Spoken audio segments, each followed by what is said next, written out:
ഉടമ്പടിക്ക് നമ്മൾ 4 feature already നമ്മൾ identify ചെയ്തെടുത്തിട്ടുണ്ട്. ഒന്ന്, അത് നോട്ട് ബൈ മെറിറ്റിൽ വർക്ക് ചെയ്യാം. സൈന്യത്താരെയല്ല, ശക്തിയാരെയല്ല, കർത്താവിൻ്റെ ആത്മാവിനാൽ. നിൻ്റെ കഴിവ് കൊണ്ടല്ല, എൻ്റെ കൃപ കൊണ്ട്. അതാണ് ഉടമ്പടിയുടെ മുഖമുദ്രയായിട്ടുള്ള എഫേസ്യസ് 2:8, സക്രിയ 4:6. ഇതാണ് ഫണ്ടമെൻ്റലായിട്ടുള്ളതിൻ്റെ ബേസ്മെൻ്റ് എന്ന് പറയുന്നത്. ഗംഭീരമായ പ്രാരാബ്ധത്തോടെയുള്ള ഭയങ്കരമായൊരു വിഷയം വളരെ തൂവലിൻ്റെ ഭാരത്തോടെ, ഒരു തൂവൽ ഭാരത്തോടെ അത് നമുക്ക് അനുഭവപ്പെടുമ്പോൾ അത് നമ്മൾ ചെയ്തത് നമ്മളല്ല, പരിശുദ്ധാത്മാവാണെന്ന് നമുക്ക് മനസ്സിലാകും. അതാണ് ലൈറ്റ് വെയ്റ്റിങ്.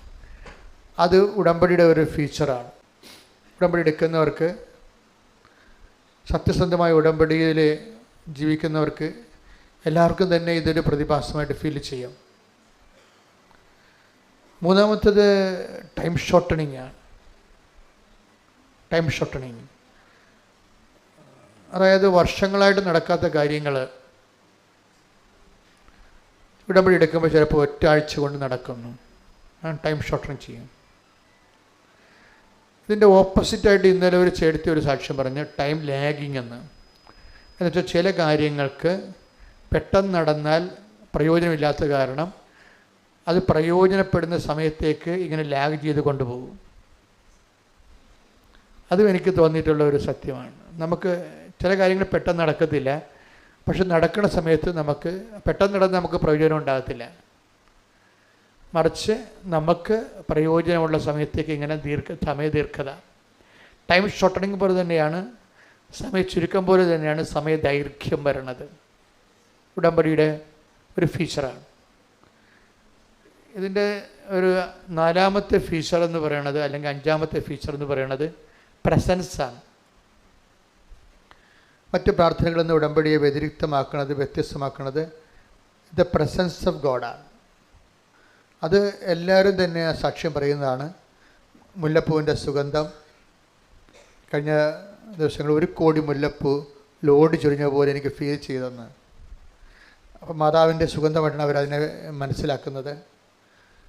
ശരിക്കും മഴമില്ല് വീശി നിൽക്കുന്നതും പിന്നെ ഇപ്പോൾ സർവ്വവ്യാപിയായിട്ട് വരണത് സ്വപ്നങ്ങളാണ്.